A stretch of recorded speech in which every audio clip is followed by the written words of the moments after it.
ಎಲ್ಲರಿಗೂ ನಮಸ್ಕಾರ. Super ma'am Aruna Kannada ಚಾನಲ್ಗೆ ಸ್ವಾಗತ. ವರಮಹಾಲಕ್ಷ್ಮಿ ಹಬ್ಬಕ್ಕೆ ಏನೇನು ಪೂಜಾ ಸಾಮಗ್ರಿಗಳನ್ನು ತಂದ್ಕೋಬೇಕು, ಹಾಗೆ ನಾವು ಹೇಗೆಲ್ಲ ತಯಾರಿ ಮಾಡ್ಕೋಬೇಕು ಅನ್ನೋದನ್ನು ವಿವರವಾಗಿ ನನ್ನ ಅನುಭವದ ಜೊತೆಗೆ ಒಂದು ವಿಡಿಯೋ ಮಾಡಿ ಅಪ್ಲೋಡ್ ಮಾಡಿದ್ದೀನಿ. ಆ ಎಲ್ಲ ಸಾಮಾನು ತಂದಿಟ್ಕೊಂಡ್ಮೇಲೆ ಅವತ್ತಿನ ದಿನ ನಾವು ಹೇಗೆ ಪೂಜೆ ಮಾಡ್ಕೋಬೇಕು ಅನ್ನೋದನ್ನು ಇವತ್ತಿನ ವಿಡಿಯೋದಲ್ಲಿ ನೋಡೋಣ. ಅಂದರೆ ಗುರುವಾರ ದಿನವೇ ಆಲ್ಮೋಸ್ಟ್ 50% ಕೆಲಸನ ನಾವು ಮುಗಿಸ್ಕೋಬೇಕು. ಅಂದರೆ ನಾವೆಲ್ಲಿ ಪೂಜೆ ಮಾಡಬೇಕು ಅಲ್ಲೆಲ್ಲ ಕ್ಲೀನ್ ಮಾಡಿಕೊಂಡು, ಟೇಬಲ್ ಆಗಲಿ ಮನೆ ಆಗಲಿ ಎಲ್ಲ ಸಿದ್ಧಪಡಿಸ್ಕೊಂಡು, ಪೂಜೆಗೆ ಬೇಕಾಗಿರುವಂಥ ಎಲ್ಲ ಸಾಮಾನುಗಳನ್ನು ಒಂದು ಕಡೆ ಇಟ್ಟರೆ 50% ಕೆಲಸ ನಾವು ಮುಗಿಸ್ಕೊಂಡ್ರೆ ನೆಕ್ಸ್ಟ್ ಡೇಗೆ ಈಸಿ ಆಗುತ್ತೆ. ಶುಕ್ರವಾರ ದಿನ ಅರ್ಲಿ ಮಾರ್ನಿಂಗ್ ಅಂದರೆ ಬೇಗ ಎದ್ದು ನಾವು ಸ್ನಾನ ಎಲ್ಲ ಮಾಡಿಕೊಂಡು ಹೊರಗಡೆ ಎಲ್ಲ ನೀರು ಹಾಕಿ ರಂಗೋಲಿ ಹಾಕಿ, ಹೊಸ್ಲಿ ಮುಂದೆ ರಂಗೋಲಿ, ತುಳಸಿ ಮುಂದೆ ರಂಗೋಲಿ ಹಾಕ್ಕೊಂಡು ನಾವು ಮಡಿಬಟ್ಟೆಗಳನ್ನು ಒಟ್ಟು ಪೂಜೆಯನ್ನು ಮಾಡ್ಕೋಬೇಕು. ಹೊರಗಡೆ ಎಲ್ಲ ಮುಗಿಸ್ಕೊಂಡು ಮನೆಯಲ್ಲಿ ದೇವ್ರ ಪೂಜೆನ ಮಾಡಬೇಕು. ಮೊದಲಿಗೆ ಟೇಬಲ್ ಆಗಲಿ ಮನೆ ಆಗಲಿ ಏನು ತೊಗೊಂಡಿರ್ತಾರ ಅಲ್ಲಿ ಸ್ವಲ್ಪ ಅರಿಶಿಣ ಹಾಕಿ ಸ್ವಲ್ಪ ನೀರು ಹಾಕಿ ತುಂಬಿದ್ಕೊಡೋದು ನೀರು ತೊಗೋಬೇಕು, ಹಾಕಿ ಸಾರಿಸ್ಬೇಕು. ಸಾರಿಸಿ ಅದ್ರ ಮೇಲೆ ಅಷ್ಟದಳ ಪದ್ಮನ ಹಾಕಬೇಕು. ರಂಗೋಲಿನ ಹಾಕಿ ನೀವು ಅದ್ರ ಮೇಲೆ ಒಂದು ಪೀಠ ಇಟ್ಟು, ಆ ಪೀಠದ ಮೇಲೆ ಒಂದು ತಟ್ಟೆನ ಇಟ್ಟು ತಟ್ಟೆ ಮೇಲೆ ಅಕ್ಕಿನ ಹಾಕಬೇಕು. ಅಕ್ಕಿ ಹಾಕಿದ ಮೇಲೆ ಅಲ್ಲಿ ಕೂಡ ಅಷ್ಟದಳ ಪದ್ಮ ಆಗಲಿ ಅಥವಾ ಶ್ರೀಕಾರ ಆಗಲಿ ಬರೆದು ಅದ್ರ ಮೇಲೆ ನೀವು ತೆಂಬಿಗೆ ಇಡ್ತೀರೋ ಅಥವಾ ಕೊಡ ಇಡ್ತೀರೋ ಅದನ್ನು ಇಡಬೇಕು. ಕೊಡನ ಇಟ್ಟು ಕೊಡೋದ ಮೇಲೆ ತೆಂಬಿಗೆ ಹಿಟ್ಟು ಕೂಡ ಮಾಡ್ತಾರೆ, ಯಾಕಂದರೆ ಸೀರೆ ಉಡ್ಸಿದ್ರೆ ಚೆನ್ನಾಗಿ ಕಾಣಬೇಕು ಅಂತ. ಹಾಗೆ ಕೂಡ ಮಾಡ್ಬೋದು. ಹಾಗೆ ಮಾಡೋದಾದರೆ ನೀವು ಕೊಡದಲ್ಲಿ ಸ್ವಲ್ಪ ಅಕ್ಕಿಯನ್ನು ಹಾಕಬೇಕು. ಅದ್ರ ಮೇಲೆ ಏನು ತೆಂಬಿಗೆ ಇಡ್ತಿರಲ್ಲ ನೀವು, ಸ್ಟೀಲ್ ತೆಂಬಿಗೆ ಇಡಬಾರ್ದು. ರಾಗಿ, ಹಿತ್ತಾಳಿ, ಬೆಳ್ಳಿ ಯಾವುದಿದ್ರೆ ಅದರಲ್ಲಿ ಸ್ವಲ್ಪ ನೀರನ್ನು ಹಾಕಿ, ಒಂದು ಸ್ವಲ್ಪ ಇಷ್ಟು ಕಡಿಮೆ ನೀರಿರಲಿ, ಯಾಕಂದರೆ ನಾವು ಕಾಯಿ ಇಟ್ಟ ಮೇಲೆ ತುಳಿಕ್ ಬಿಡುತ್ತಲ್ಲ ಹೊರಗಡೆ, ಹಾಗಾಗಿ ಒಂದು ಸ್ವಲ್ಪ ನೀರು ಕಡಿಮೆನ ಹಾಕಿ ಅದರಲ್ಲಿ ಅರಿಶಿಣ, ಕುಂಕುಮ, ಲಾವಂಚ ಬೇರು, ಹೂವು, ಅಕ್ಷತೆ, ಒಂದು ಕ್ವಾಯಿನ್, ಬೆಳ್ಳಿ ಚೂರು, ಬಂಗಾರ ಚೂರು ಅಥವಾ ರಿಂಗ್ಸ್ ಇದ್ದರೆ ರಿಂಗ್ಸ್ ಹಾಕಿ, ಇಲ್ಲಾಂದರೆ ಕಿವಿ ಓಲೆ ಆಗಲಿ ಮುಕ್ಕುಬಟ್ಟಾಗಲಿ ಯಾವುದನ್ನ ಒಂದು ಬಂಗಾರ ಚೂರು ಬೆಳ್ಳಿ ಚೂರು ಹಾಕಿ, ಲಾವಂಚ ಬೇರು ಅಂತ ಏನು ಹೇಳಿದ್ನಲ್ಲ ಅದನ್ನು ಕೂಡ ಹಾಕಿ, ಹಾಗೆ ರೋಸ್ ವಾಟ್ರು, ಗಂಗಾಜಲ, ಜವಾದಿ ಪೌಡ್ರು ಎಲ್ಲ ಕಳಸದಲ್ಲಿ ಹಾಕಬೇಕು. ಕೆಲವರು ಡ್ರೈ ಫ್ರೂಟ್ಸ್ ಎಲ್ಲ ಹಾಕ್ತಾರೆ. ಆಮೇಲೆ ಲಕ್ಷ್ಮಿಗೆ ಪ್ರಿಯವಾದ ವಸ್ತುಗಳಿರ್ತಾವಲ್ಲ ಅವುಗಳನ್ನು ಕೂಡ ಹಾಕ್ತಾರೆ. ಡ್ರೈ ಫ್ರೂಟ್ಸ್ ಎಲ್ಲ ಅವೆಲ್ಲ ಹಾಕಿದ್ರೆ ನೆಕ್ಸ್ಟ್ ಡೇಗೆ ನೆಂದು ಅದು ಯಾರಿಗೂ ಯೂಸ್ ಕೂಡ ಆಗೋದಿಲ್ಲ. ಹಾಗಾಗಿ ನೀವು ಅದರಲ್ಲಿ ಹಾಕ್ಲಾರ್ದಂಗೆ ಒಂದು ತಟ್ಟೆಯಲ್ಲಿ ಆಕೆಗೆ ಮುಂದನ್ನು ಕೂಡ ಇಡ್ಬೋದು. ನಾನು ಹೋದ ವರ್ಷ ಆ ಕಡೆ ವರ್ಷ ಮಾಡಿರೋ ವಿಡಿಯೋಗಳನ್ನು ಅಪ್ಲೋಡ್ ಮಾಡಿದ್ದೀನಿ. ಅವುಗಳನ್ನು ನೋಡಿದ್ರೆ ನಿಮಗೆ ಗೊತ್ತಾಗುತ್ತೆ. ಮುಂದ್ಗಡೆ ಒಂದು ತಟ್ಟೆಯಲ್ಲಿ ಕೂಡ ಉಳಿದಿರೋ ಲಕ್ಷ್ಮಿಗೆ ಪ್ರಿಯವಾದ ಸಾಮಾನುಗಳನ್ನೆಲ್ಲ ಇಡ್ಬೋದು. ಅದರಲ್ಲಿ ನಿಮ್ಮ ಹತ್ರ ಯಾವುದಾದ್ರೂ ಒಂದು ವಸ್ತು ಇದ್ದಿಲ್ಲ ಅಂತ ಇಟ್ಕೊಳ್ಳಿ, ಅದನ್ನು ನಾನು ಹಾಕೀನಿ ಅಂತೇಳಿ ಮನಸ್ಪೂರ್ವಕ ನೀವು ಅಂದ್ಕೊಂಡ್ರೆ ಸಾಕು. ಆ ತೆಂಬಿಗೆ ಮೇಲೆ 5 ವೀಳ್ಯದೆಲೆ ಆಗಲಿ ಅಥವಾ 5 ಮಾವಿನ ಎಲೆ ಆಗಲಿ ಇಟ್ಟು ಕಾಯಿನ ಇಡಬೇಕು. ಕೆಲವರು ತುಂಬಿದ ಕಾಯಿ ಇಡ್ತಾರೆ, ಕೆಲವರು ಪೀಚ್ ತೆಗೆದು ಕಾಯಿ ಇಡ್ತಾರೆ. ಜುಟ್ಟು ಮೇಲೆ ಬರೋ ರೀತಿ ಇಟ್ಟು ಅದಕ್ಕೆ ಸುತ್ತ ಅರಿಶಿಣ ಹಚ್ಚಿ ಕುಂಕುಮದಿಂದ ತಿಲಕನ ಇಡಬೇಕು. ನಾವು ಅದ್ರ ತುಂಬಿದ ಕಾಯಿ ಇಡ್ತೀವಲ್ಲ ಅದಕ್ಕಾಗಿ ಅರಿಶಿಣ, ಕುಂಕುಮ, ಗಂಧ ಹಚ್ಚಿ ಸಿಂಗಾರಿಸ್ಬೇಕು. ನಮ್ಮಲ್ಲಿ ಲಕ್ಷ್ಮಿ ಮುಖ ಇತ್ತಂದರೆ ಮುಖನ ಕೂಡ ಕಟ್ಟಿ ಬಿಡಬೇಕು.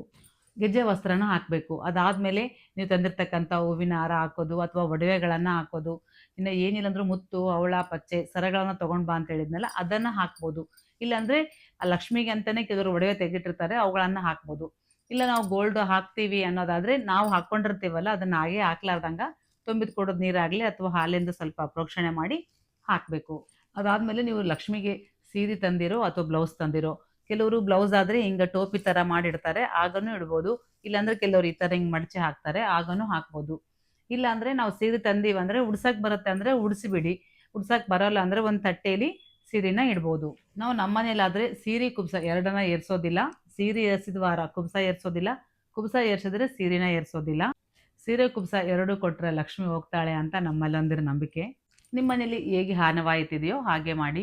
ಹಾಗೆ ಈ ಕಡೆ ಎಲ್ಲ ನಾವು ರೆಡಿ ಮಾಡ್ಕೊಂಡ್ಮೇಲೆ ಮೊದಲಿಗೆ ವಿನಾಯಕನ ಪೂಜೆ ಮಾಡಬೇಕಲ್ಲ, ಹಾಗಾಗಿ ನಾವು ಒಂದು ವಿನಾಯಕನ ತೊಗೋಬೇಕು. ಮನೆಯಲ್ಲಿ ವಿನಾಯಕನ ವಿಗ್ರಹ ಇದ್ದರೆ ತೊಗೊಳ್ಳಿ, ಇಲ್ಲಾಂದರೆ ಗುಂಡಡಿಕೆ ಅಂತ ಬರುತ್ತಲ್ಲ ಅದನ್ನಾದರೂ ಇಡಿ. ಇಲ್ಲಾಂದರೆ ಅರ್ಶಿಣದಿಂದ ಗಣೇಶನ ಮಾಡಿ ಕೂಡ ಇಡ್ಬೋದು. ನಿಮ್ಗೆ ಎಲ್ಲಿ ಪ್ಲೇಸ್ ಇರುತ್ತೆ ಮುಂದ್ಗಡೆ ಆಗಲಿ ಸೈಡಲ್ಲಾಗಲಿ ಅಲ್ಲಿ ವಿಳೆದೆಲೆ ಮೇಲೆ ಗಣೇಶನ ಪ್ರತಿಷ್ಠಾಪನೆ ಮಾಡಿ ಅದಕ್ಕೂ ಕೂಡ ಗೆಜ್ಜೆ ವಸ್ತ್ರ ಹಾಕಿ ಹೂವು ಏರಿಸಿ ಗರಿಕೆಯನ್ನು ಇಡಬೇಕು. ಅದಕ್ಕೆ ನೈವೇದ್ಯ ಸಪ್ರೇಟಾಗಿ ಕಡಲೆ, ಬೆಲ್ಲ ಯಾವುದಾದ್ರೂ ಒಂದು ನೈವೇದ್ಯ ಇಡಬೇಕು. ಗಣೇಶನ ಪೂಜೆ ಆದಮೇಲೆ ಗಂಗಾ ಪೂಜೆ ಮಾಡ್ಕೋಬೇಕಲ್ಲ, ಒಂದು ತೆಂಬಿಗೆಲ್ಲಾಗಲಿ ಇಲ್ಲ ಪಂಚಪಾತ್ರೆ ಅಂತ ಬರುತ್ತಲ್ಲ ಅಲ್ಲಿ ಅದರಲ್ಲಾಗಲಿ ಗಂಗೆನ ಇಟ್ಕೊಂಡು ಅದಕ್ಕೆ ಅರಿಶಿನ ಕುಂಕುಮ ಹಾಕಿ ಗಂಗೆ ಚ ಯಮುನೆ ಚ ಇವ ಗೋದಾವರಿ ಸರಸ್ವತಿ ನರ್ಮದಾ ಸಿಂಧು ಕಾವೇರಿ ಜಲೇಸಿಂ ಸನ್ನಿಧಂ ಕುರು ಅಂತೇಳಿ ಅಂದ್ಕೊಂಡು ಗಂಗಾ ಪೂಜೆ ಮಾಡಬೇಕು. ವಿನಾಯಕನ ಪೂಜೆ ಮಾಡುವಾಗ ಕೂಡ ನಿಮಗೆ ಬಂದಿರತಕ್ಕಂಥ ಶ್ಲೋಕಗಳನ್ನು ಹೇಳ್ಕೊಂಡು ಪೂಜೆ ಮಾಡಿದ್ರೆ ಚೆನ್ನಾಗಿ. ಈಗ ಬುಕ್ಕು ತಂದ್ಕೊಂಡಿತ್ತಂದರೆ ಬುಕ್ಕು ಪ್ರಕಾರ ಕೂಡ ನೀವು ಪೂಜೆನ ಮಾಡ್ಕೊತ ಹೋಗ್ಬೋದು. ಆಮೇಲೆ ನಾವು ಸಂಕಲ್ಪನ ಮಾಡ್ಕೋಬೇಕು ಲಕ್ಷ್ಮೀ ಪೂಜೆ ಮಾಡೋಕ್ಕಿಂತ ಮುಂಚೆ. ಗಣೇಶನ ಪೂಜೆ, ಗಂಗೆ ಪೂಜೆ ಆದಮೇಲೆ ಲಕ್ಷ್ಮೀ ಪೂಜೆ ಮಾಡಬೇಕು. ಎಲ್ಲ ರೆಡಿ ಮಾಡಿರ್ತಾರಲ್ಲ ಸುಮ್ಮನೆ ಪ್ರೋಕ್ಷಣೆ ಮಾಡಬೇಕು. ನೀರಿಂದ ಅರಿಶಿನ ಕುಂಕುಮ ಪ್ರೋಕ್ಷಣೆ ಮಾಡಿಕೊಂಡು ಸೀರೆ ಕುಬ್ಸ ಎಲ್ಲ ಉಡಿಸಿರ್ತೀರಲ್ಲ ಮೇಲೆ ಸೂಸ್ಕ ಹಾಕ್ತಾರೆ. ಕೆಲವರು ಹೂವಿನ ಸೂಸ್ಕ ತಂದಿದ್ರೆ ಹೂವಿನ ಸೂಸ್ಕ ಹಾಕ್ರಿ, ಇಲ್ಲಾಂದ್ರೆ ಈಗ ನಾನು ಮುತ್ತಿಂದು ಸೂಸ್ಕನ ತರಿಸಿದ್ದೀನಿ, ಈಗ ಎಲ್ಲ ಕಡೆ ಸಿಗ್ತಾವ. ಆ ರೀತಿ ಮುತ್ತಿನ ಸೂಸ್ಕ ಹಾಕಿ ಅದ್ರ ಮೇಲೆ ಒಂದು ಹೂವನೋ ಕ್ಯಾದಿಗೆನೋ ತಾವರೆ ಹೂ ನೀವೇನು ತಂದಿರೋ ಅದ್ರ ಮೇಲೆ ಒಂದು ಹೂವನ್ನ ಇಡಬೇಕು.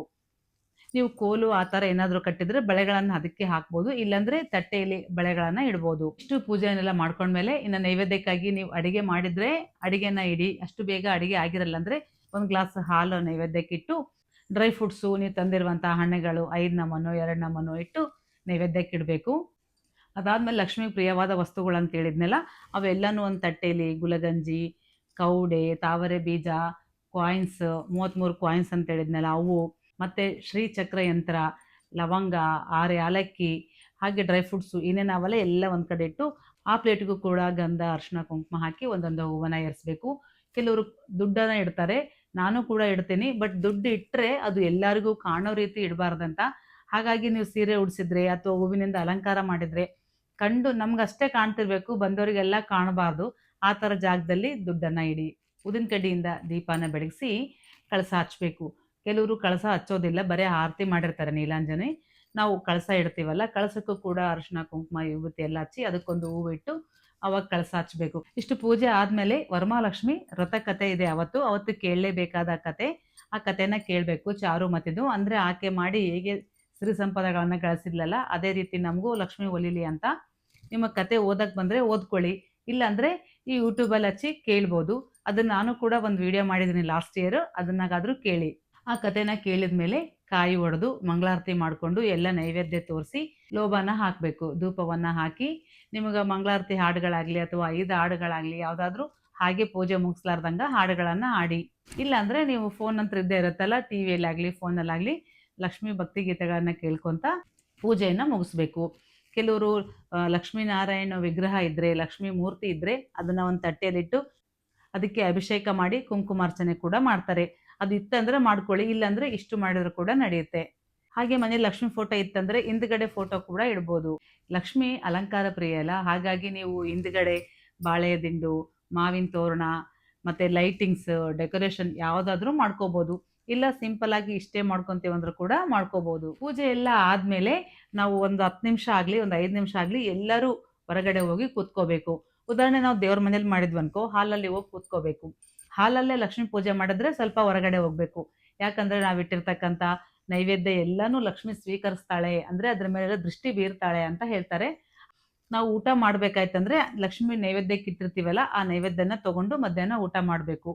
ಇನ್ನು ಸಾಯಂಕಾಲ ಮುತ್ತೈದೆಯವ್ರಿಗೆ ಕರೆದಿರ್ತೀವಲ್ಲ ಅವ್ರು ಬಂದಮೇಲೆ ಮತ್ತೊಮ್ಮೆ ಕಳಸ ಹಚ್ಚಿ ಎಲ್ಲರೂ ಕೂಡಿ ಆರತಿನ ಮಾಡಬೇಕು. ಇನ್ನು ಲಾಸ್ಟಿಗೆ ರಾತ್ರಿ ಮಲಗುವಾಗ ಮತ್ತೊಂದು ಸಲ 2 ಊದಿನ ಕಡ್ಡಿ ಹಚ್ಚಿ ಹಾಲು ಸಕ್ಕರೆ ನೈವೇದ್ಯ ಇಟ್ಟು ಸ್ವಲ್ಪ ಬಲಗಡೆ ಕದಲಿಸ್ಬೇಕು. ಯಾಕಂದ್ರೆ ರಾತ್ರಿ ಕೆಲವ್ರ ಮನೆಯಲ್ಲಿ ಬೆಕ್ಕು ಎಲ್ಲ ಬರ್ತಾ ಇರುತ್ತೆ, ಅಲ್ಗಾಡಿತು ಬಿತ್ತು ಚೆಲ್ಲಿತು ಅಂದರೂ ಕೂಡ ಅನುಮಾನ ಇರೋದಿಲ್ಲ ಅಂತೇಳಿ ಹೇಗಿರೋ ಪೂಜೆ ಹಾಗೇ ಇರಲಿ, ಜಸ್ಟ್ ಒಂದು ಹೂವನ್ನ ಕೆಳಗಡೆ ಇಳಿಸಿ ಬಲಗಡೆಯಿಂದ ಸ್ವಲ್ಪ ಮುಂದಕ್ಕೆ ಸರಿಸಿದ್ರೆ ಕದಲಿಸಿದಂಗೆ ಆಗುತ್ತೆ.